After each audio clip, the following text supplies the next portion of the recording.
Hi, good morning everyone. How are you? I hope everybody is fine. आप लोग सब ठीक है ना? सही है ना? Okay. So today we will start GOC2, right? General Organic Chemistry second. First we have completed already. अब हम लोग क्या start करेंगे? GOC second. So in GOC second we will study about the solvent, type of solvent, reagent, the type of reagent, and different type of reactions like addition reactions, substitution reactions and elimination reaction. ठीक है. उसके बाद हम लोग को देखना है कि सब्स्टिट्यूशन रिएक्शन में जो बहुत तरह का होता है, डिफरेंट टाइप का होता है substitution reaction, like SN1 reaction, SN2 reaction, SNI reaction, that is intramolecular nucleophilic substitution reaction. फिर हम लोग देखना है कि SNAR reaction, that is nucleophilic substitution reaction in aromatic compound. फिर हम लोग को देखना है SNAE reaction, that is nucleophilic substitution reaction through addition elimination. ये जो आपका होता है SNAE, ये एसिड और उसके डेरिवेटिव्स में होता है आपका. फिर हम लोग को देखना है एलिमिनेशन रिएक्शन. एलिमिनेशन रिएक्शन में भी देखना आपको E1 रिएक्शन, E2 रिएक्शन. ये सारे रिएक्शंस हमें स्टडी करने हैं और ये आपका क्या है, पूरा मैकेनिज्म, बेसिकली हमें रिएक्शन का मैकेनिज्म स्टडी करना है. और एक बार हमारा GOC अगर कंप्लीट होता है then we have much more confidence about the reactions and we will able to find out the mechanism और टाइप ऑफ रिएक्शन बेसिकली. और जब हम लोग चैप्टर वाइज स्टार्ट करेंगे पढ़ना तो वहाँ पर it will very helpful to understand the reaction mechanism. और हम लोग it will be very easy to write the product of the reactant of the reaction. और रिएक्शन का मैं क्या प्रोडक्ट बनेगा उसको लिखना हमारे लिए काफ़ी क्या होगा, आसान हो जाएगा. ठीक है. तो इसीलिए ये आपको बेसिक जो है GOC1 and GOC2 is very very compulsory. And हमको यहाँ पे conceptually we have to study conceptually over here, right. So तो आज हम लोग डिस्कस करेंगे सॉल्वेंट ना. So give the heading solvent. पहले हेडिंग दीजिए solvent.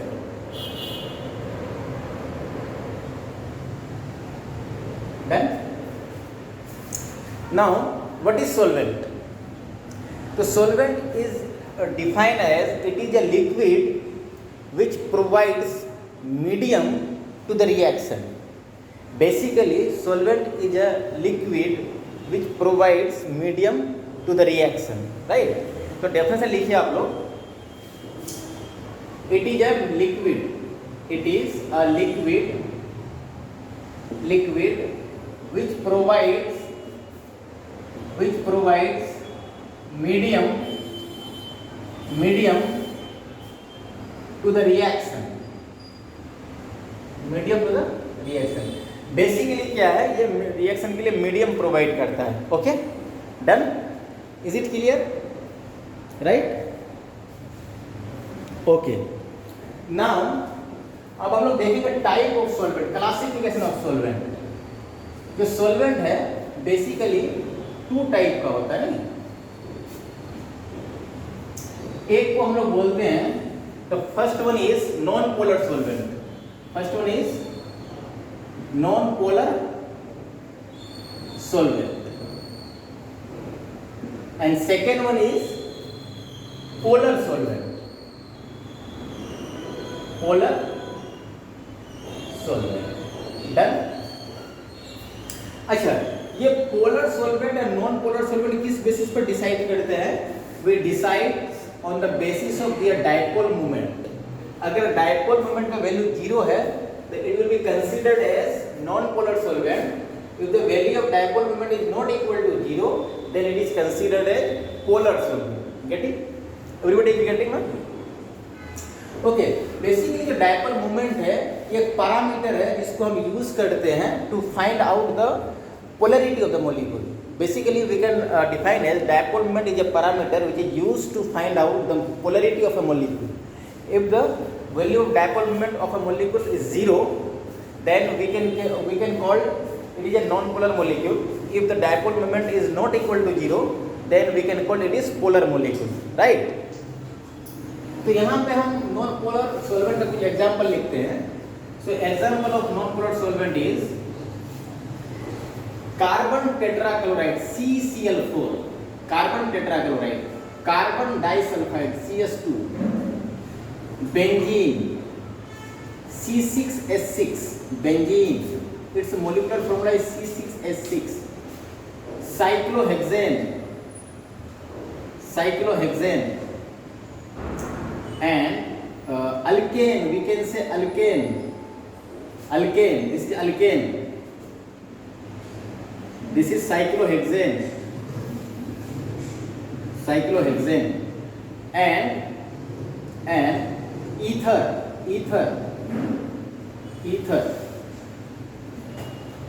these all are what? Doubt. Excuse me.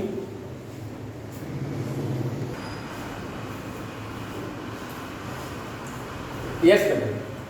So, carbon tetrachloride, carbon disulfide, benzene, cyclohexane, alkane, ether, ये सब के सब क्या है?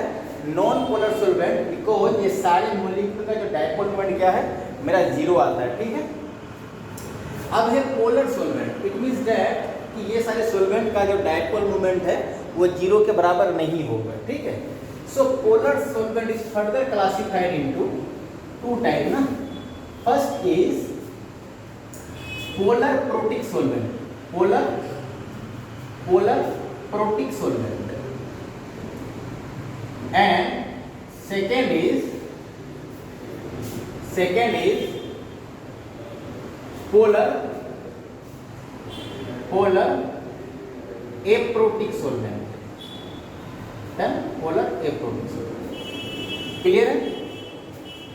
The polar protic solvent, in short, it is written as PPS, polar protic solvent, and polar aprotic solvent is written as PAS, polar aprotic solvent. Pass, right? अब इसका basis क्या है डिसाइड करने का? What is the basis to decide it is polar protic or it is polar aprotic? तो इसका decision क्या है? First point, it is polar in nature. क्या होगा? It is polar in nature. Second क्या होगा? It has acidic hydrogen. इसके पास acidic hydrogen होगी, ठीक है? Since acidic hydrogen is present, so hydrogen bonding is possible. So hydrogen bonding is possible, right? अब इसमें क्या लिखेंगे? ये पोलर एप्रोटिक है, it means that it is polar in nature, ये भी पोलर ही होगा, polar in nature. Second point, it has no acidic hydrogen, इसके पास एसिडिक हाइड्रोजन नहीं होगा. सो H bonding, that is hydrogen bonding, is not possible. Hydrogen bonding is not possible. ठीक है? Not possible. Getting? Done? सही है? अब इसका एग्जाम्पल लिखते हैं ना.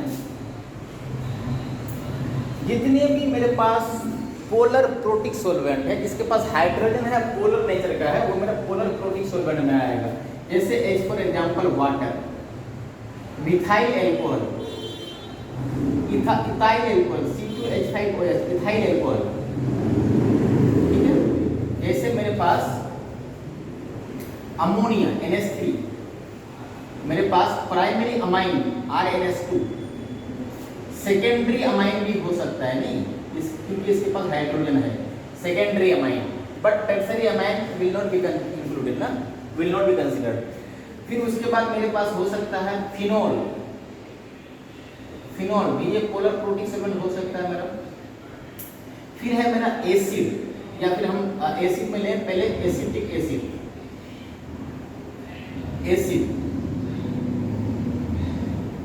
एसिड के बाद फिर हमारा हो सकता है ये सल्फ्यूरिक एसिड, फिर हो सकता है मेरा phosphoric acid H3PO4.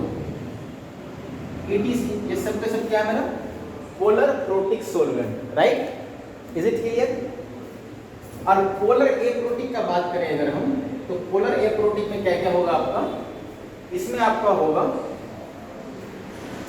Acetone CH3 C double bond O CH3, इसको हम लोग बोलते हैं एसीटोन और di methyl ketone, DMK, di methyl ketone.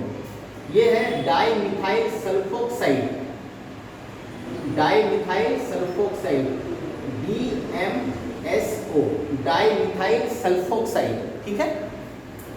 फिर हो सकता है di methyl formamide, di methyl formamide, ये है डाई मिथाइल फॉर्मामाइड, DMF, ठीक है, DMF, डाई मिथाइल फॉर्मामाइड। फिर हो सकता है di methyl acetamide, CH3, C double bond O, ये N, CH3, इसका नाम है डाई मिथाइल एसिटामाइड, ठीक है। और एक हो सकता है यहाँ पे टेट्राहाइड्रोफ्यूरन,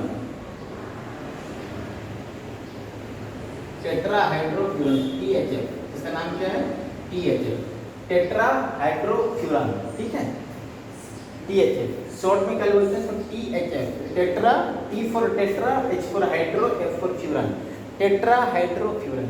ये सब का सब क्या है मेरा, polar aprotic solvent, okay. So please note it down fast.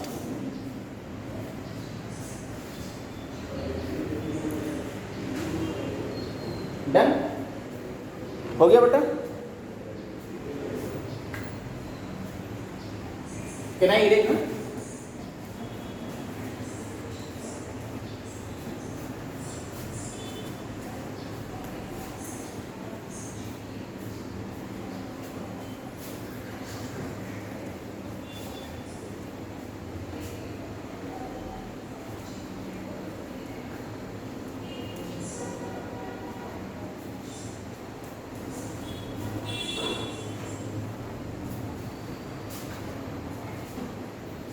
Now, here we will note one major point, important point. PPS, polar protic solvent, can dissolve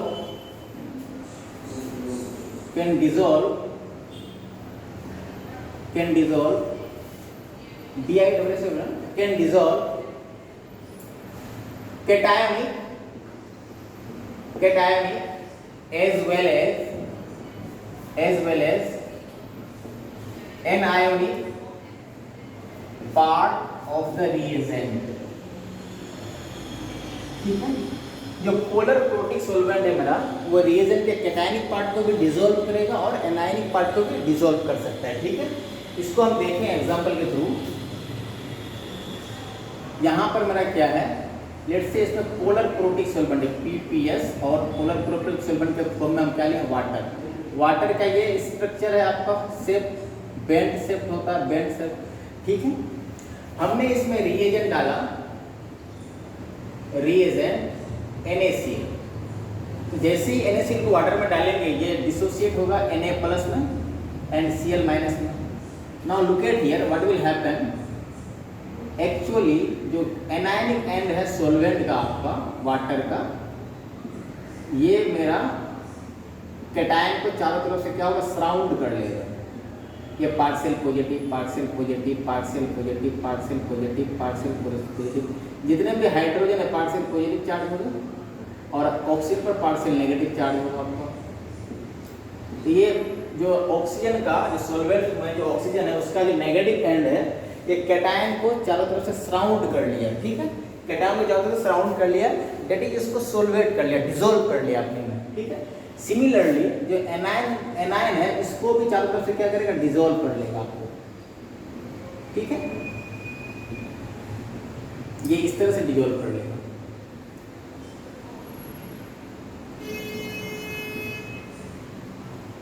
partial positive, partial positive, partial positive, partial positive, partial positive, partial positive, partial negative, partial negative, partial negative. So cationic और anionic दोनों को क्या कर लिया, चारों तरफ से surround कर लिया, डिसॉल्व कर लिया, ठीक है, ठीक है। तो polar protic solvent can dissolve cationic as well as anionic part of the reagent. दूसरा है यहाँ पे, polar aprotic solvent can dissolve only cationic part of the reagent. ये रीएजेंट ओनली कैटायनिक पार्ट को ही डिसॉल्व करता है, ठीक है। इसके लिए हम एग्जांपल लें यहाँ पर से, लेट्स से ये रीएजेंट है मेरा, the same reagent we are considering over NaCl। तो वाटर में डिसॉल्व करने के बाद क्या होगा, ये Na प्लस में और Cl माइनस में स्पिल हो जाएगा, ठीक है। तो यहाँ पर जो पोलर इलेक्ट्रोलिटिक सॉल्वेंट है, हम जानते हैं DM के मिक्स एसीटोन है मेरा, डाइमिथाइल कीटोन। तो डाइमिथाइल कीटोन का स्ट्रक्चर क्या है, ये है इस तरह का ना। तो आप देखें ये डाइमिथाइल कीटोन जो है मेरा, इसका नेगेटिव एंड इसको चारों तरफ से क्या कर लेगा,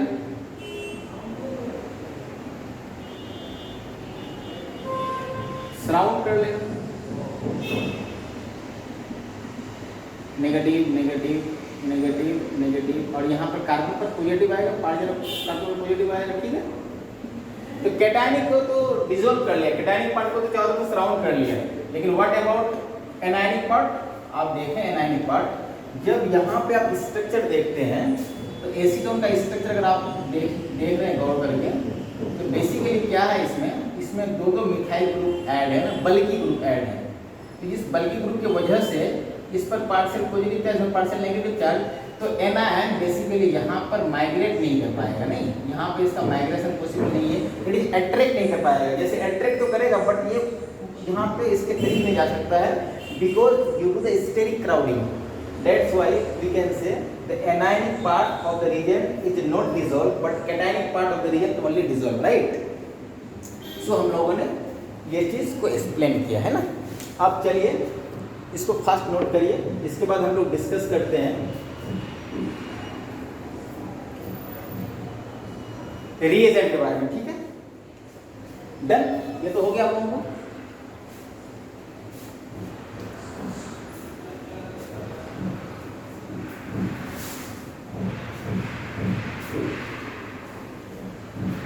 अब हम लोग डिस्कस करते हैं रीएजेंट के बारे में, right. Reagent,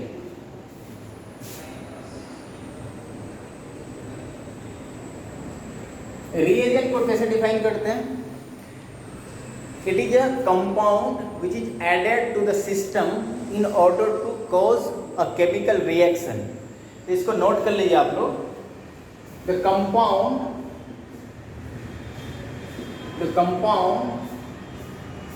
which added to the system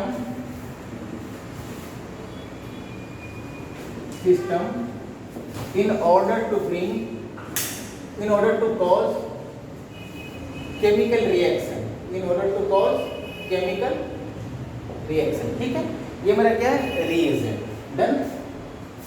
अब ये रीएजेंट जो है बेसिकली हम लोग इसको क्लासीफाई करते हैं यहाँ पर, for till now it is electrophile and nucleophile. किसमें करते हैं, electrophile and second one is nucleophile. Nucleophile को हम लोग NU से रिप्रेजेंट करेंगे, NU माइनस, और इलेक्ट्रोफाइल को हम लोग E प्लस से, ठीक है। तो आप समझते हैं कि व्हाट इज इलेक्ट्रोफाइल ना। Electrophile means it is a electron deficient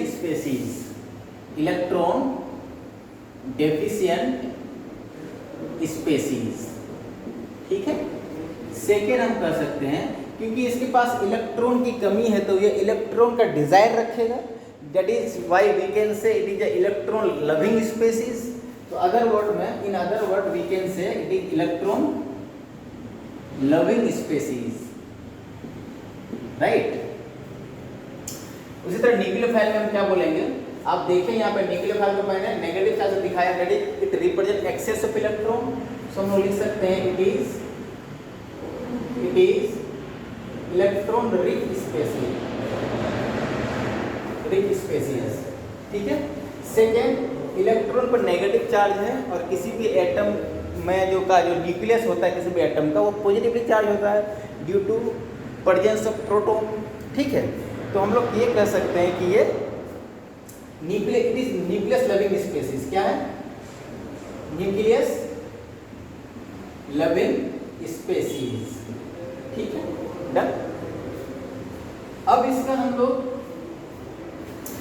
जो इलेक्ट्रोफाइल है बेसिकली क्या है, इलेक्ट्रॉन डेफिशिएंट, और न्यूक्लियोफाइल क्या है हमारा, इलेक्ट्रॉन रिच। इसको हम क्लासीफाई कर सकते हैं इलेक्ट्रोफाइल को, ये इलेक्ट्रोफाइल को फर्दर क्लासीफाई कर सकते हैं। ये या तो पॉजिटिव चार्ज हो सकता है स्पेसीज, या तो न्यूट्रल स्पेसीज हो सकता है, या पाई बॉन्ड कंटेनिंग मॉलिक्यूल भी हो सकता है। तो यहाँ पर हम देखते हैं positively charge species, positively charge species. दूसरा क्या है, न्यूट्रल स्पेसीज, और तीसरा क्या होता है, pi bond containing species, right. अब इसका एग्जांपल देखें हम लोग, जैसे H+ है, ये इलेक्ट्रोफाइल इलेक्ट्रॉन डेफिशिएंट है, CH3+ है, ये इलेक्ट्रोफाइल है, C2H5+ है, ये इलेक्ट्रोफाइल है, पॉजिटिव चार्ज सारे का। अगर हम यहाँ पर बात करें RC+O+, ये भी इलेक्ट्रोफाइल है, ठीक है।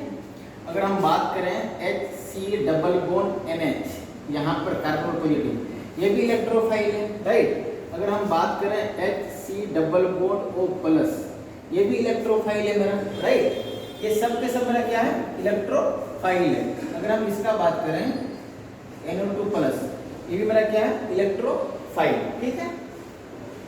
अगर हम न्यूट्रल स्पेसीज की बात करें तो जितने भी यहाँ पर जितने भी मैंने मॉलिक्यूल को लिखा, आयन को लिखा है, पॉजिटिव चार्ज स्पेसीज को लिखा है, सारे में इलेक्ट्रॉन की डेफिशिएंसी है, that's why it will act as an electrophile. But यहाँ पर कुछ ऐसे मॉलिक्यूल्स हैं जिसमें कोई पॉजिटिव चार्ज नहीं है, even though they will act as a electrophile because due to the presence of vacant orbital. और आप जानते हैं कि due to the presence of vacant orbital they can accept a pair of electron, and the species which accept a lone pair of electron और pair of electron is considered as, is known as Lewis base, ठीक है। तो sorry Lewis acid, तो जितने भी Lewis acid है उसके पास vacant orbital होता है जिसमें वो इलेक्ट्रॉन को गेन कर सकता है, and that is why it is considered as electrophile. जितने भी लुईस एसिड है तो सारे के सारे इलेक्ट्रोफाइल में कंसीडर करते हैं। एग्जाम्पल के तौर पर अगर देखा जाए, H फॉर एग्जाम्पल जैसे AlCl3, BCl3, BBr3, Bi3, ZnCl2, BeCl2, FeCl3, SnCl2, SnCl4, SbCl5, ठीक है। ये सब के सब क्या है, एक्सेट्रा, ये सब के सब क्या है, ये सब के सब मेरा लुईस एसिड है। और भी लिख सकते हैं हम लोग ZnBr2, FeBr3, बहुत सारा हो सकता है। ये सब के सब क्या मेरा लुईस एसिड है, ठीक। और थर्ड पाई बॉन्ड कंटेनिंग, जैसे कार्बन डाइऑक्साइड, इसका स्ट्रक्चर का स्टडी करें अगर हम लोग तो ये इस तरह का स्ट्रक्चर होता है, ठीक है। इसमें क्या है, कार्बन और oxygen multiple bond pi bond से कनेक्टेड है, और ऑक्सीजन का इलेक्ट्रोनेगेटिविटी कार्बन से ज़्यादा है, तो बॉन्डेड इलेक्ट्रॉन पेयर ऑक्सीजन की तरफ शिफ्ट होगा, जिसकी वजह से इस पर पार्शियल पॉजिटिव चार्ज आएगा, और इसलिए ये इलेक्ट्रोफाइल की तरफ बिहेव करेगा। अगर हम SO3 मॉलिक्यूल का बात करें तो इसका स्ट्रक्चर कुछ ये होता है आपका, यहाँ पर फिर से सल्फर और ऑक्सीजन पाई बॉन्ड से कनेक्टेड है, और ऑक्सीजन की इलेक्ट्रोनेगेटिविटी सल्फर से ज़्यादा है, तो बॉन्डेड इलेक्ट्रॉन पेयर ऑक्सीजन की तरफ शिफ्ट करेगा और सल्फर पर पॉजिटिव चार्ज आएगा आपका, that's why it will act as a Lewis acid, और we can say it will act as an electrophile, ठीक है। अब हम बात करते हैं, ये तो नोट कर लिया आप लोग, ओके डू इट फास्ट। फिर बात करते हैं हम लोग न्यूक्लियोफाइल पर, ठीक है, डन। तो जो न्यूक्लियोफाइल है इसको फर्दर हम लोग क्लासिफाई हो गया ना, आप लोगों का हो गया ना बेटा, ओके वी कैन इरेज ना। तो यहाँ पे देखिए जो न्यूक्लियोफाइल है इसको फर्दर क्लासिफाई करते हैं हम लोग नेगेटिवली चार्ज स्पेसीज, फिर न्यूट्रल स्पेसीज, ठीक है, और लास्ट में क्या करते हैं pi bond containing species, pi bond containing species, ठीक है।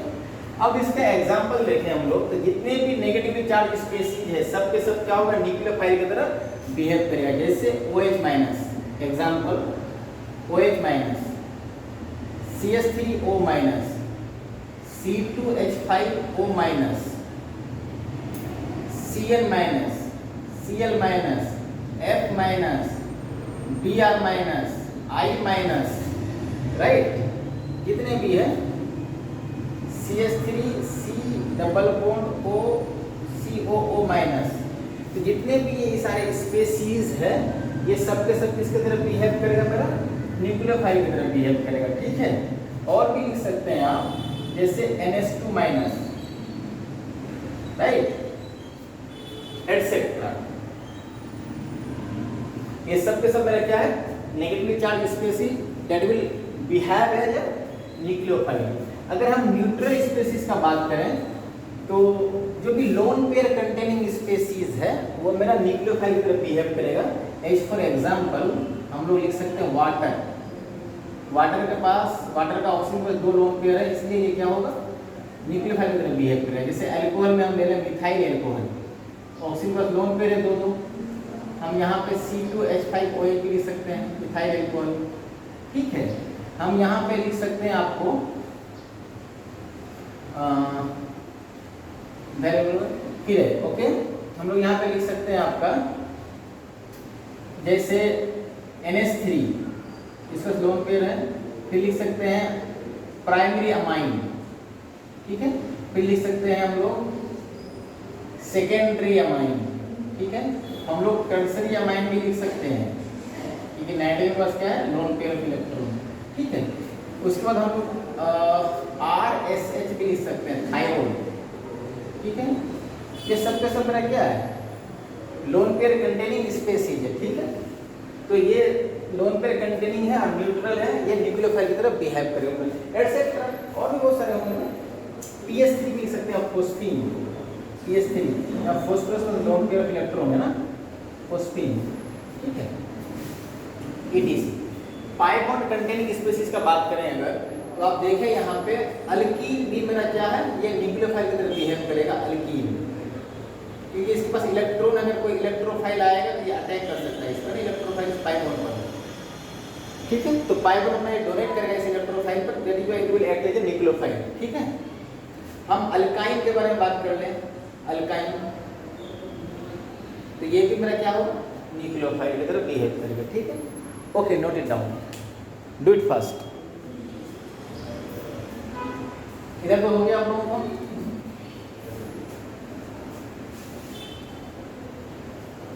डन।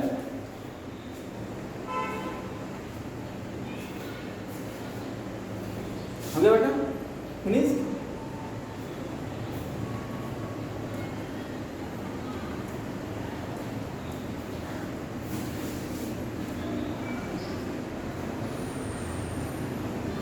अब हम बात कर लेते हैं, ये जो न्यूक्लियोफाइल है, electron rich species, basically let's say this one A minus, ये मेरा क्या है, इलेक्ट्रॉन रिच स्पेसीज। जो मेरा इलेक्ट्रॉन रिच स्पेसीज है, it may act as a nucleophile और it may act as a base, it will depends upon their mode of action, right. अगर electron rich species कोई इलेक्ट्रॉन डेफिशिएंट सेंटर पर attack करता है तो here it will act as a nucleophile, right. If any electron rich species abstract H plus ion or accept H plus ion, then over here it will act as a base. So depending upon the mode of action, the electron rich species may act as a nucleophile or may act as a base, ठीक है। तो questions यहाँ पर ये है कि what is the difference between nucleophile and base, ठीक है। तो हम यहाँ पर हेडिंग दीजिए, इधर न्यूक्लियोफाइल, अगर डिफरेंस स्टडी करते हैं, न्यूक्लियोफाइल जिसको हम लोग Nu माइनस से लिखते हैं, और दूसरा क्या है, बेस, इधर हम लोग बेस लिखते हैं, ठीक है। तो यहाँ पर देखें, पहला electron rich species electron rich species which attack on electron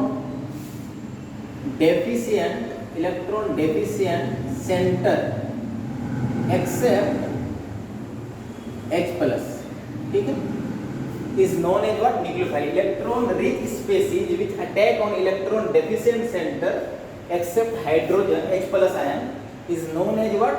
Nucleophile.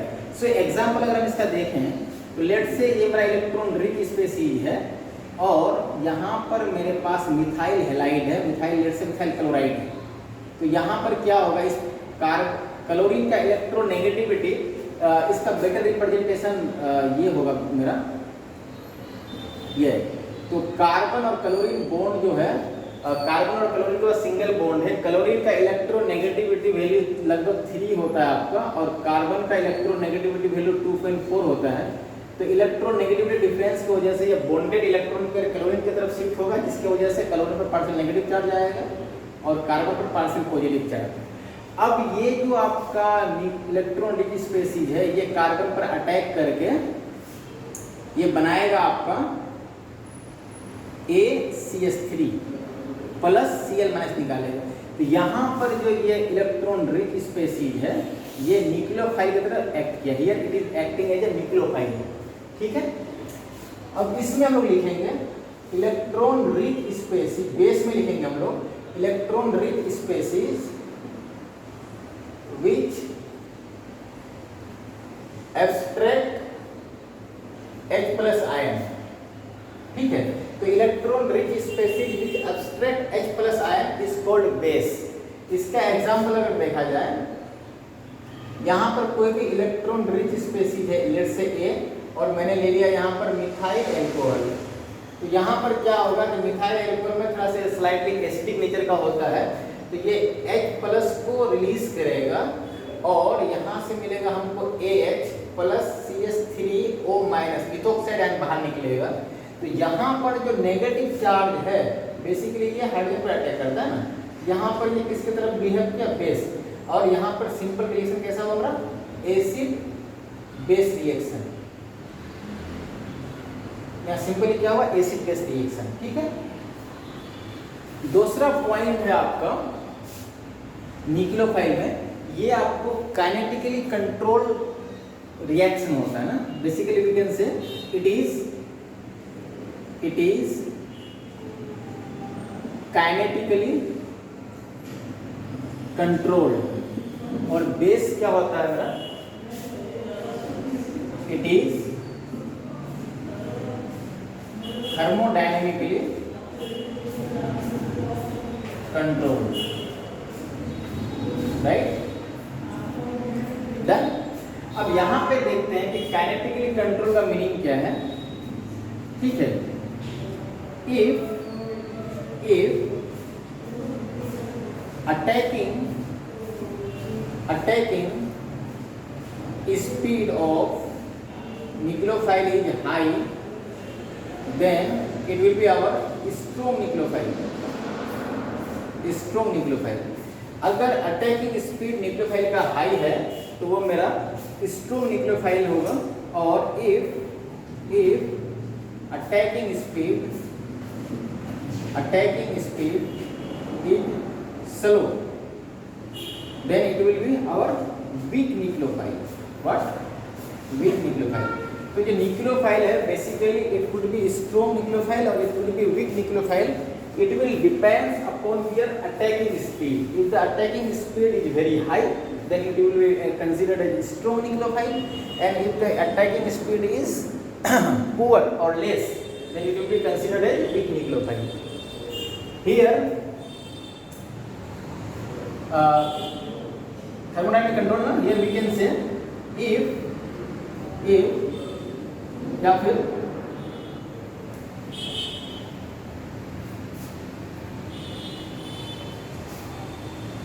we can say how fast the stable product form तो बेस जो होता है वो स्ट्रॉन्ग बेस भी हो सकता है और वीक बेस भी हो सकता है। अगर उसको हम क्लासीफाई करने के लिए देखेंगे कि जो प्रोडक्ट बनता है स्टेबल प्रोडक्ट वो कितना फास्ट बनता है। Product should be form and it should be stable. अगर प्रोडक्ट फास्ट बनता है और ये स्टेबल है तो we will call it is a strong base. और अगर आपको प्रोडक्ट बनता है लेट से और वो स्लाइटली और लेस स्टेबल है then we will say it is poor base, right. Example अगर देखें हम, अच्छा एक नेक्स्ट पॉइंट पे और डिस्कस करते हैं। जो न्यूक्लियोफिलिसिटी है, न्यूक्लियोफिलिसिटी, ठीक है, या फिर यहां पर लिखेंगे न्यूक्लियोफिलिसिटी इज काइनेटिकली कंट्रोल्ड। यहां पे एक पॉइंट ऐसे दीजिए, nucleophilicity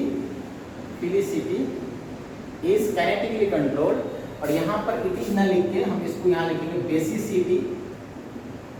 basicity is thermodynamically controlled, ठीक है। अब यहाँ पे हम बोलते हैं जो न्यूक्लियोफाइल है या nucleophilicity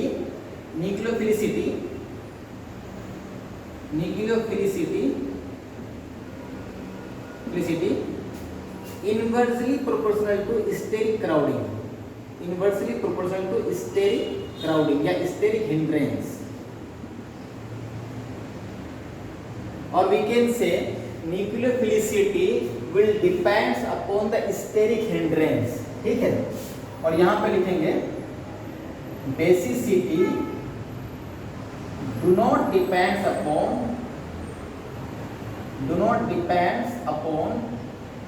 steric hindrance because acid base reaction is to be done. यहाँ पर बेसिकली एसिड बेस रिएक्शन ही होना है, तो यहाँ पे स्टेरिक क्राउडिंग या हिंड्रेंस का कोई मीनिंग नहीं है। बट यहाँ पे न्यूक्लियोफाइल में क्या है कि ये इलेक्ट्रॉन डेफिशिएंट सेंटर पर अटैक करना, वहाँ पे अप्रोच करना है। अगर क्राउडेड होगा तो वहाँ पे न्यूक्लियोफाइल अप्रोच नहीं कर सकता easily, that is why it will depends upon the steric hindrance and higher the steric hindrance lower with the nucleophilicity, ठीक है। हम इसका बात करें अगर इस फॉर एग्जांपल ये CH3O माइनस और CH3 ठीक है CH2O माइनस, और इसका बात करें कि CH3O माइनस, तो डेफिनेटली जो न्यूक्लियोफिलिसिटी का ऑर्डर होगा ये होगा आपका, ठीक है। क्योंकि यहाँ पर स्टेरिक क्राउडिंग बढ़ने की वजह से, स्टेरिक क्राउडिंग बढ़ा अगर तो ये खुद एक बिगर ग्रुप हो गया, तो इसका मोबिलिटी अटैकिंग स्पीड क्या होगा, इसका अटैकिंग स्पीड क्या होगा, हेवी होने की वजह से, बिगर होने की वजह से अटैकिंग स्पीड स्लो होगा इसका, इसलिए ये पुअर न्यूक्लियोफाइल होगा। लेकिन यहाँ पर इसका अटैकिंग स्पीड की कोई स्मॉलर साइज है इसका, तो जिसकी वजह से इसकी अटैकिंग स्पीड क्या होगा, काफ़ी हाई, ये इजीली मूव कर सकता है, इसकी मोबिलिटी हाई होगी। दैट इज वाई हम लोग कहेंगे इसको it is a strong nucleophile, ठीक है। और यहाँ पर बेसिसिटी में तो स्टेरिक क्राउडिंग से मतलब ही नहीं है। बेसिकली इसको हम डिसाइड करेंगे कि कितना फास्ट हमारा स्टेबल प्रोडक्ट फॉर्म हो रहा है, उस बेसिस पर हम बेसिसिटी को डिसाइड करते हैं, ठीक है। ओके, नोट इट डाउन, जल्दी नोट करिए, फास्ट, है ना। इज इट क्लियर ना? कोई डाउट तो नहीं है ना आप लोगों को? ठीक है,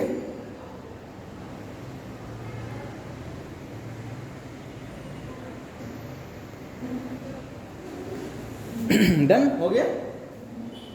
चलिए इसको अब इरेज करते हैं हम, कर लेंगे, नहीं हुआ अभी तक? ओके, करिए जल्दी, फास्ट करिए, डू इट फास्ट।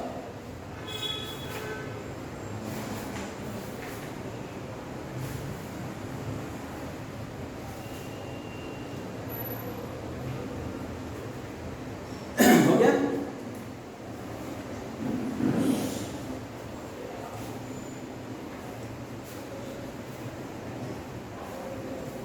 अब हेडिंग दीजिए factor affecting nucleophilicity.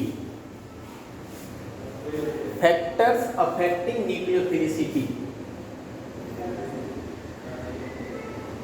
Factors affecting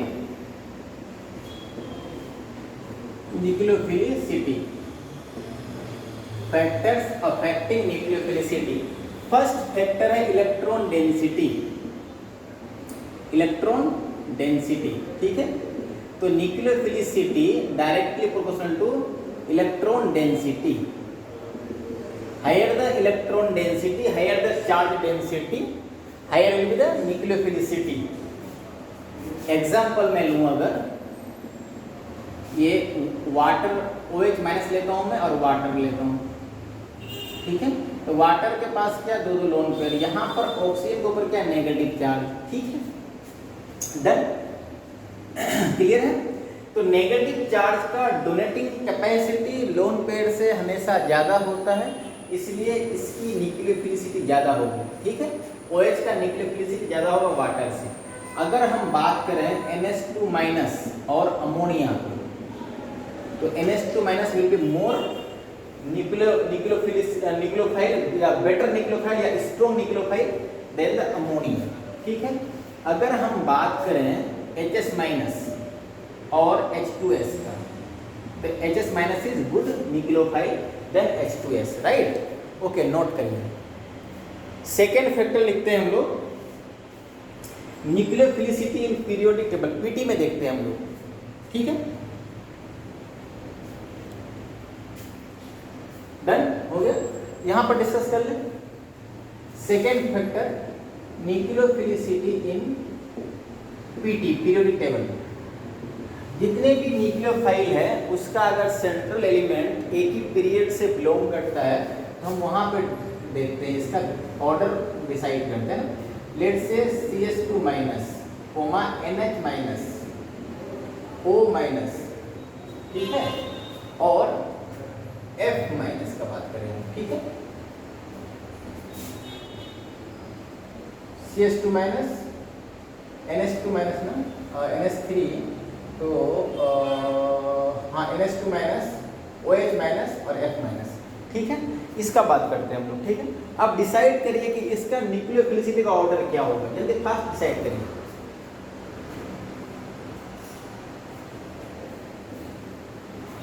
तो फिर से क्या है कि हम लोग जानते हैं, हम लोग पीरियोडिक टेबल में डिसाइड जब पढ़े थे हम लोग, तो वहाँ पर एक तरह दो रूल याद किए थे, हम लोग स्टडी किए थे कि हम लोगों का जो डिसीजन फैक्टर होता है पीरियोडिक टेबल में, तो किसी भी पीरियड में जो डिसाइडिंग फैक्टर है तो वो मेरा इलेक्ट्रोनेगेटिविटी होता है, ठीक है। In the period the deciding factor is electronegativity, while in the group the deciding factor is size, ठीक है। तो हम जानते हैं कि on moving from left to right in a periodic table the electronegativity of the element increases, sorry electronegativity of the element increases, okay ठीक है। तो ऑन मूविंग फ्रॉम लेफ्ट, अच्छा मैं रिपीट कर देता हूँ, on moving from left to right in a periodic table electronegativity increases, और electronegativity जो होता है इसको डिफाइन करते हैं कि the tendency of an element to attract bonded electron pair towards itself.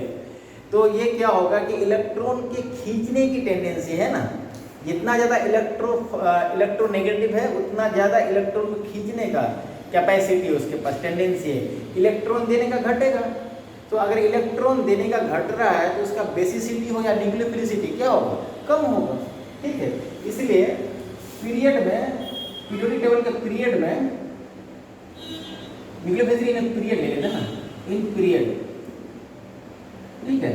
तो यहाँ पे हम देखेंगे तो पीरियड में न्यूक्लियोफिलिसिटी हो या बेसिसिटी ऑर्डर हो ना, बेसिसिटी ऑर्डर हो, दोनों सेम होगा, और लेफ्ट से राइट जाएंगे तो घटेगा वो। तो उस बेसिस पर CH2 minus is good nucleophile than NH minus, and NH minus is good nucleophile then OH minus, and OH minus is good nucleophile then F minus। यही सेम ऑर्डर किसका होगा मेरा, बेसिसिटी का, ठीक है। बेसिसिटी और nucleophilicity का order जो है पीरियड में सेम है, राइट, डन। अब हम देखते हैं न्यूक्लियोफिलिसिटी, ये तो हो गया ना आपको, ओके नोट करिए। अब देखते हैं हम लोग न्यूक्लियोफिलिसिटी इन ग्रुप। थर्ड पॉइंट क्या है, न्यूक्लियोफिलिसिटी इन ग्रुप। अब ग्रुप में भी सॉरी, न्यूक्लियोफिलिसिटी इन ग्रुप। ठीक है, हम लोग न्यूक्लियोफिलिसिटी का बात करते हैं ग्रुप में, और ग्रुप में भी हम बात करेंगे दो केस में। तो केस फर्स्ट लिखिए, case first, in presence of polar protic solvent. ये काफ़ी इंपॉर्टेंट है ना, दोनों पॉइंट हम डिस्कस करेंगे पोलर प्रोटिक सॉल्वेंट में केस फर्स्ट में, और सेकेंड केस में हम पोलर एप्रोटिक सॉल्वेंट में बात करेंगे। और दोनों इंपॉर्टेंट है, दोनों कितना बार पूछा हुआ, डिफरेंट कम्पिटिटिव एग्जामिनेशन में पूछा हुआ। ठीक है, और इसका प्रैक्टिकल इंपॉर्टेंस भी बहुत ज़्यादा है। जब हम लोग अपना SN1 और SN2 रिएक्शन स्टडी करेंगे वहाँ पे इसका काफ़ी ज़्यादा इंपॉर्टेंस है, राइट, इसका एप्लीकेशन है वहाँ पर। तो देखिए पोलर प्रोटिक सॉल्वेंट में यहाँ पर लेट्स से हम कंसिडर करते हैं फॉर एग्जांपल, जैसे F- है, Cl- है, Br- है, I- है। ठीक है, हमने हेलोजन को, हेलाइड्स को ले लिया। ठीक है, यहाँ पर क्या होगा कि पोलर प्रोटिक सॉल्वेंट है, तो मैंने नोट करके लिखाया था कि polar protic solvent can dissolve both cationic और anionic part of the reagent. तो मतलब जो रिएजेंट का जो कैटायनिक पार्ट को भी चारों तरफ से घेर लेगा और एनायनिक पार्ट को भी चारों तरफ से घेर लेगा। और हम जानते हैं हाइड्रेशन एनर्जी या हाइड्रेशन का जो ऑर्डर है ये डायरेक्टली प्रोपोर्शनल टू क्या होता है, चार्ज डेंसिटी, और इनवर्सली प्रोपोर्शनल टू क्या होता है, साइज। तो जितना ज़्यादा हाइड्रेशन होगा इट मीन्स वाटर के मॉलिक्यूल्स को चारों तरफ से उतना ही ज़्यादा क्या होगा, घेर लेगा। अगर जितना ज़्यादा घेरेगा डेट इज उसका इफेक्टिव साइज क्या होगा, उतना ज़्यादा हाई। और अगर इफेक्टिव साइज हाई हो गया इट मीन्स उसका मोबिलिटी क्या होगा, डिक्रीज करेगा। और जब मोबिलिटी डिक्रीज कर गया इसका मतलब अटैकिंग स्पीड डिक्रीज कर गया, और अटैकिंग स्पीड अगर डिक्रीज किया तो डेट इज वो वीक न्यूक्लियोफाइल है। यहाँ पर क्या होता है, अगर हाइड्रेशन जो है, हाइड्रेशन इंक्रीज करेगा, इसमें electron density increase, electron density increase करने पर क्या होगा, हाइड्रेशन इंक्रीज करेगा। और हाइड्रेशन एनर्जी इंक्रीज करने से इलेक्ट्रॉन डेंसिटी के इंक्रीज करने पर हाइड्रेशन एनर्जी इंक्रीज करेगा। और हाइड्रेशन इंक्रीज करने पर क्या होता है, effective size increases, effective size increases. और इफेक्टिव साइज इंक्रीज करने पर क्या होता है, मोबिलिटी डिक्रीजेज, मोबिलिटी डिक्रीजेज। और मोबिलिटी डिक्रीज करने का मतलब न्यूक्लियोफिलिसिटी क्या होगा, decreases, nucleophilicity decreases. So on this basis we can decide the nucleophilicity order in a period is what, I- is good nucleophile, then Br- is good nucleophile, then Cl- and Cl- is good nucleophile, then IF-। क्योंकि देखिए ये charge density के directly proportional है, size के inversely proportional. तो ये fluorine का किसी भी ग्रुप में ऊपर टॉप से बॉटम में जाने पर साइज क्या होता है, इंक्रीज करता है। सब में एक एक नेगेटिव चार्ज है, साइज इंक्रीज कर रहा है। यहाँ इसका सबसे कम साइज, इसका सबसे ज़्यादा साइज। तो साइज इंक्रीज करने पर चार्ज डेंसिटी घटेगी, और साइज डिक्रीज स्मॉल होने पर चार्ज डेंसिटी इंक्रीज। तो यहाँ पर चार्ज डेंसिटी क्या है, इंक्रीज, ज़्यादा हाई है। तो चार्ज डेंसिटी हाई होने की वजह से क्या होगा, हाइड्रेशन हाई होगा। अगर हाइड्रेशन हाई होने की वजह से इफेक्टिव साइज हाई होगा, ज़्यादा वाटर के मॉलिक्यूल इसको सराउंड करेंगे तो इफेक्टिव साइज इंक्रीज करेगा। इफेक्टिव साइज इंक्रीज करने की वजह से इसका मोबिलिटी डिक्रीज कर जाएगा। मोबिलिटी डिक्रीज करने का मतलब क्या है कि अटैकिंग स्पीड डिक्रीज कर गया, घट गया, डेट इज न्यूक्लियोफिलिसिटी डिक्रीज कर गया। तो ये आपका ऑर्डर है। लेकिन बेसिसिटी जो है आपका, ये आपके किसी भी फैक्टर पर डिपेंड नहीं करता, because it has to do only what, acid base reaction. So यहाँ पर जो बेसिसिटी का ऑर्डर होगा ये एज इट इज होगा आपका F-, Cl-, Br- and I-। ठीक है, तो ये इम्पोर्टेंट हो गया आपका कि अगर हम जितना भी मेरे पास एलिमेंट्स हैं वो सब के सब अगर एक ही ग्रुप का है और पोलर प्रोटिक सॉल्वेंट की बात करते हैं तो क्या होगा, ऑर्डर न्यूक्लियोफिलिसिटी और बेसिसिटी का ऑर्डर क्या होता है, मेरा रिवर्स हो जाता है। नहीं, ओके, नोट इट डाउन। तो इस बेसिस पर हम बोल सकते हैं, इस बेसिस पर हम क्या बोल सकते हैं अब कि अगर मेरे पास OH- है और SH- है, इसमें कौन ज़्यादा गुड न्यूक्लियोफाइल है, तो SS- इज गुड न्यूक्लियोफाइल। ठीक है, इसका न्यूक्लियोफिलिसिटी का ऑर्डर बोला तो ये हो जाएगा आपका। उसी तरह से हम अगर हम बोले कि आपको NH2- और PS2 माइनस ना, PS3 ना, NH3 PS3 ना, यहाँ पर हाँ अगर हम NH2 माइनस का बात करें और PS2 का माइनस करें, ये आपका न्यूक्लियोफिलिसिटी का ऑर्डर आ जाएगा। ठीक है, साइज के बढ़ने से टॉप टू बॉटम में जाने पर क्या होगा, मेरा साइज बढ़ता है तो मेरा हाइड्रेशन कम होगी, इसलिए वो बेटर क्या होगा, न्यूक्लियोफिलिसिटी होगा उसका। ठीक है, नोट करिए इसको फास्ट।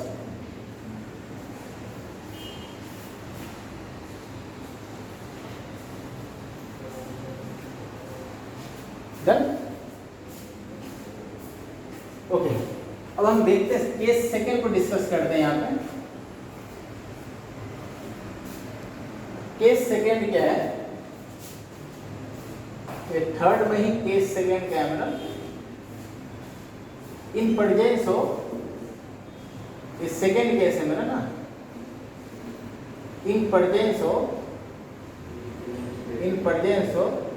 Polar aprotic solvent. और हम जानते हैं कि polar aprotic solvent only cationic part को डिसॉल्व करता है, एनायनिक पार्ट को डिसॉल्व नहीं करता है। अगर यहाँ पर हम एग्जांपल लें वही F minus Cl minus Br minus I minus, तो ऑर्डर क्या होगा, जो न्यूक्लियोफिलिसिटी का ऑर्डर होगा वही बेसिसिटी का ऑर्डर होगा मेरा, राइट। यहाँ पर F minus Cl minus Br minus and I minus, right. अब यही मेरा क्या है, बेसिसिटी का ऑर्डर। गेटिंग माय पॉइंट और नॉट। बेसिसिटी मतलब क्या, बेसिकली भाई इलेक्ट्रॉन पेयर को रिलीज जितना इजीली करेगा, और बेसिकली कहने का मतलब क्या है कि H प्लस को जितना फास्ट एक्सेप्ट करेगा उतना ज़्यादा स्टेबल प्रोडक्ट बनेगा, और जितना फास्ट स्टेबल प्रोडक्ट बनेगा उतना ज़्यादा बेसिसिटी। तो इलेक्ट्रॉन चार्ज का डेंसिटी इसके पास ज़्यादा है तो इसका डोनेटिंग कैपेसिटी भी ज़्यादा होगा, इसलिए इसकी बेसिसिटी ज़्यादा होगी। तो बेसिसिटी में तो कोई कॉन्सेप्ट ही नहीं है, मतलब सिंपल सा है, कोई उसमें कम्प्लेक्सन नहीं है, कम्प्लेक्सिटी तो है ही नहीं बेसिसिटी में, कम्प्लेक्सिटी में न्यूक्लियोफिलिसिटी में है ना। Okay okay, note it down. कोई कन्फ्यूजन है? Okay, do it fast.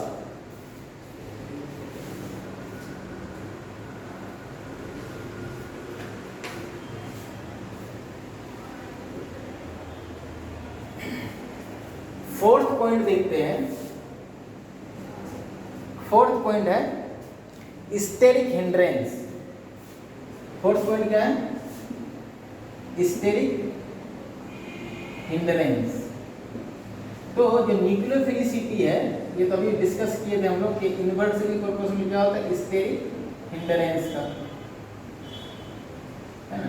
Steric hindrance बढ़ेगा तो न्यूक्लियोफिलिसिटी क्या होगा, घटेगा। एग्जाम्पल के तौर पर अगर देखा जाए, ये CH3O माइनस है, C2H5O माइनस है, ये CH3O माइनस है, और अगर आपको देखा जाए CH3O माइनस है, ये लेट से D है, ये लेट से C है, ये आपका B है और ये आपका A है। तो यहाँ पर न्यूक्लियोफिलिसिटी का जो ऑर्डर होगा क्या होगा मेरा, A greater than B greater than C greater than D होगा ना। क्योंकि यहाँ पर देखें जैसे हम A से D में जा रहे हैं तो स्टेरिक हिंड्रेंस बढ़ रहा है, स्टेरिक हिंड्रेंस बढ़ता है, स्टेरिक क्राउडिंग बढ़ती है, इसका इफेक्टिव साइज बढ़ता है, इसकी वजह से इसकी मोबिलिटी घट जाएगी। मोबिलिटी घटेगी तो अटैकिंग स्पीड घटेगा, अटैकिंग स्पीड घटेगा, it means that what, it's nucleophilicity what decreases, right. Done. लेकिन बेसिसिटी क्या होगा, इसका रिवर्स, जितना फास्ट देगा। यहीं पर अगर बेसिसिटी का ऑर्डर हम निकालें इसका तो रिवर्स हो जाएगा, D greater than C greater than B greater than A। जितना इजीली, जितना आसानी से नेगेटिव चार्ज या loan pair of electron basically donate करे वो उतना अच्छा बेस है ना, और उतना इजीली किसी को भी दे के अपना बना सकता है, डेट इज एक्सेप्ट कर सकता है हाइड्रोजन को, है ना। ओके, नोट करिए। तो ये हमारा था जिसमें factor affecting nucleophilicity, right. Okay, जल्दी फास्ट नोट करिए, do it fast.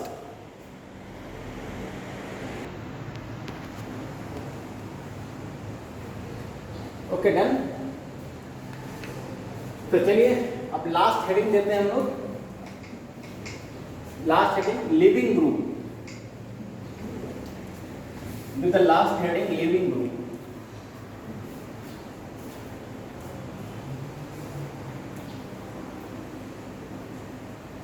Done. Leaving group.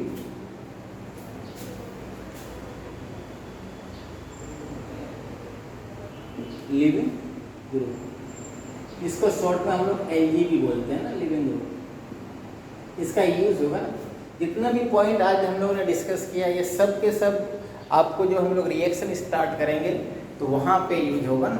कहीं पर पोलर प्रोटिक सॉल्वेंट यूज़ करेंगे, कहीं पर पोलर एप्रोटिक सॉल्वेंट यूज़ करेंगे, वहाँ पर हम रेट डिसाइड करेंगे on the basis of their leaving group ability. तो वहाँ पर ना इसका पूरा आज के क्लास का पूरा एप्लीकेशंस होगा आपका पूरे GOC2 में और इवन पूरे ऑर्गेनिक केमिस्ट्री में। जब तक हम ऑर्गेनिक केमिस्ट्री पढ़ेंगे, जहाँ पर रिएक्शन पढ़ेंगे, वहाँ पर आज के क्लास का यूज होगा। कहीं पर हम पोलर प्रोटिक सॉल्वेंट यूज़ करेंगे, कहीं पर पोलर एप्रोटिक सॉल्वेंट यूज़ करेंगे, कहीं पर स्ट्रॉन्ग न्यूक्लियोफाइल का बात करेंगे, कहीं पर वीक न्यूक्लियोफाइल का बात करेंगे, कहीं पर स्ट्रॉन्ग बेस का बात करेंगे, कहीं पर वीक बेस का बात करेंगे हम लोग। ठीक है, ये सारे हमारे पास डिस्कशन होता रहेगा पूरे ऑर्गेनिक केमिस्ट्री में, राइट। तो काफ़ी इंपॉर्टेंट लेक्चर था आज का ना। अब लिविंग ग्रुप किसे कहते हैं?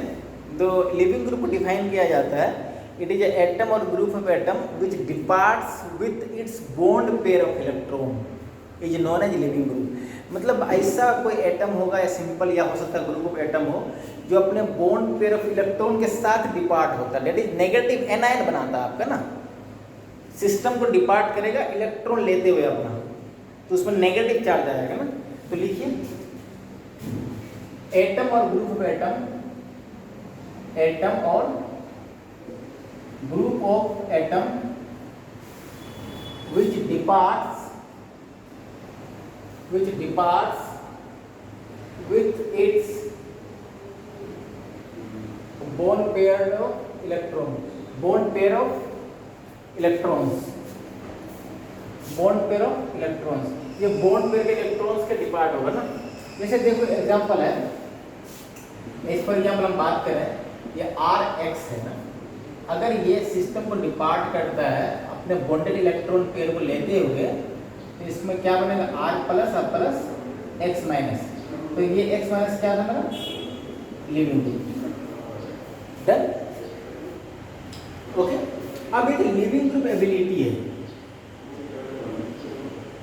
लिविंग ग्रुप एबिलिटी या टेंडेंसी, लिविंग ग्रुप ये होता है directly proportional to stability of anion. जो एनायन बना मेरा ये जो एनायन है मेरा, इसके स्टेबिलिटी पर डिपेंड करेगा ना, directly proportional to stability of anion, right, directly proportional to stability of anion. ठीक है, और दूसरा क्या होता है, inversely proportional to the basicity. अब हम इसको क्या कह सकते हैं, ये इनवर्सली प्रोपोर्शनल टू बेसिसिटी। ठीक है, तो जितना गुड बेस उतना पुअर लिविंग ग्रुप, और जितना पुअर बेस उतना गुड लिविंग ग्रुप। ठीक है, एग्जांपल के तौर पर हम कंसीडर करें F minus Cl minus Br minus I minus. तो पहले बेसिसिटी ऑर्डर आप डिसाइड करिए। बेसिसिटी ऑर्डर, इसका चार्ज डेंसिटी मैक्सिमम है तो इसकी बेसिसिटी ज़्यादा होगा, इसका चार्ज डेंसिटी मिनिमम है इसकी बेसिसिटी कम होगी। तो बेसिसिटी ऑर्डर क्या है? F minus greater than Cl minus greater than Br minus greater than I minus. तो लिविंग ग्रुप एबिलिटी का क्या होगा? Leaving group ability I minus, good leaving group than Br minus, good leaving group than Cl minus, good leaving group than F minus. ठीक है, ये मेरा क्या living group ability order है। एक दूसरा एग्जाम्पल अगर कंसिडर किया जाए मेरा, वाटर और OH माइनस में अगर हम बात किया जाए तो इसमें गुड लिविंग ग्रुप कौन है? अगर इसका लिविंग ग्रुप ऑर्डर का बात करें हम, तो वाटर क्या होगा? गुड लिविंग ग्रुप, इसकी बेसिसिटी कम है, इसकी बेसिसिटी ज़्यादा है। ठीक है, ये ऑर्डर आ जाएगा। ठीक है, नोट करिए, डू इट फास्ट।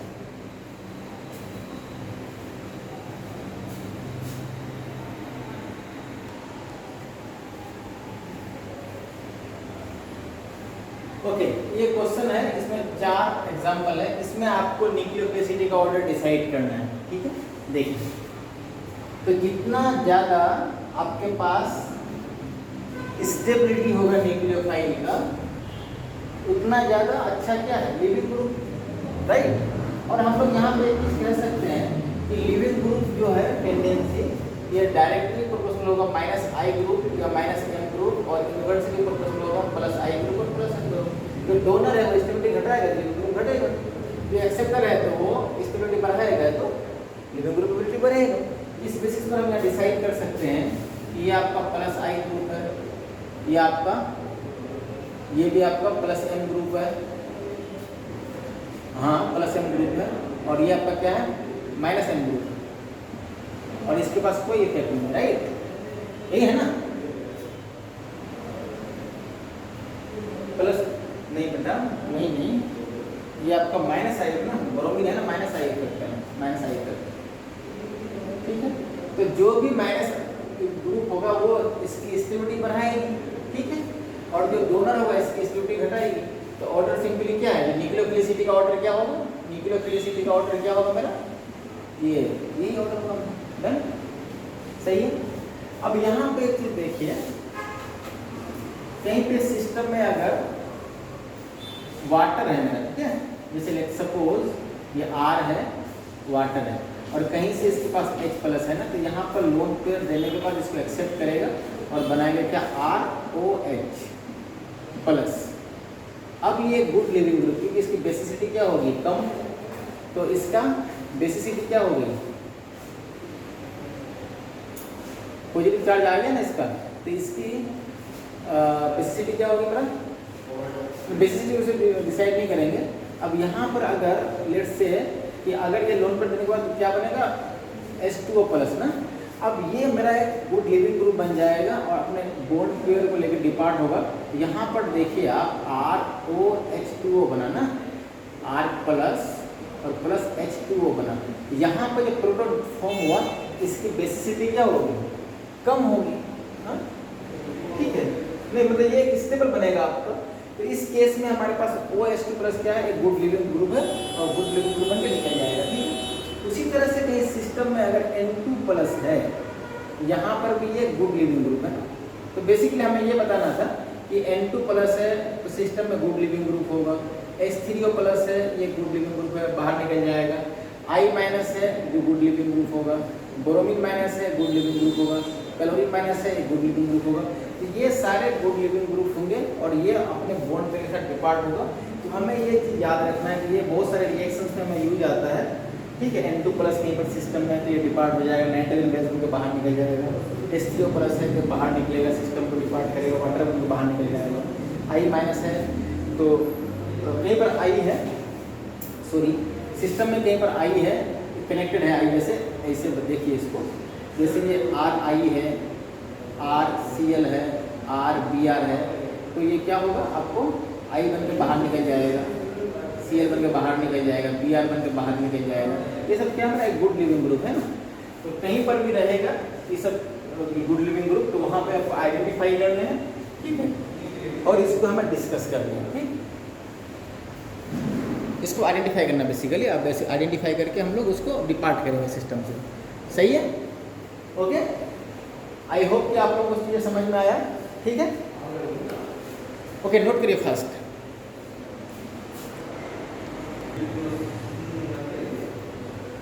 ठीक है। चलिए, तो आज का लेक्चर काफ़ी इंपॉर्टेंट था, इसको आप लोग रिवाइज करिए प्रॉपरली, एक एक चीज़ को कंसंट्रेट एक एक चीज़ पर फोकस करिए, आप अच्छे से स्टडी करिए आप, ठीक है, और फिर आगे हम लोग आगे कंटिन्यू करेंगे, है ना। Okay, so thank you very much.